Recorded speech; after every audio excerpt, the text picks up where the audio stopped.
Hello বন্ধুরা, পুরো বাংলাদেশ জুড়ে যেই রাসেল ভাইপার সাপকে নিয়ে পুরো সবাই আতঙ্কে রয়েছে, সেই রাসেল ভাইপার সাপকে আপনি চিনবেন কিভাবে?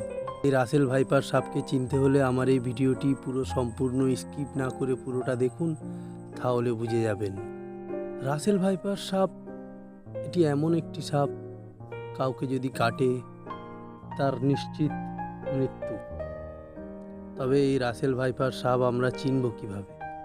রাসেল ভাইপার সাপের মাথা চ্যাপ্টা হবে এবং ত্রিভুজ আকার হবে, পেটের ছিদ্র বড় এবং চোখ বড় ও হলুদ হবে, শরীরে বাদামি দাগ থাকবে। এই দাগের প্রত্যেকটি চারপাশে একটি কালো বলয় রয়েছে। রাসেল ভাইপারের দেহ ও লেজ প্রায় 65 ইঞ্চির মতো হবে।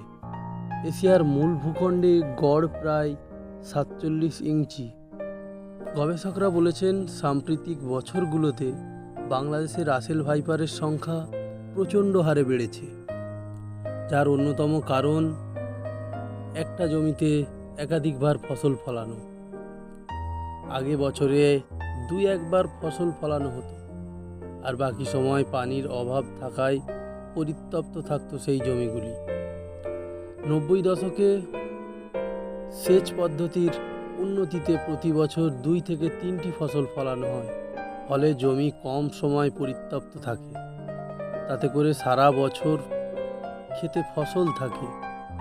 সঙ্গত কারণে জমিতে ইঁদুরের সংখ্যা বৃদ্ধি পায়, যা রাসেল ভাইপারের প্রধান খাদ্য।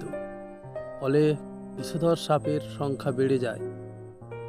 বেশিরভাগ সাপ ডিম পেড়ে থাকে, তবে রাসেল ভাইপার বাচ্চা দেয়।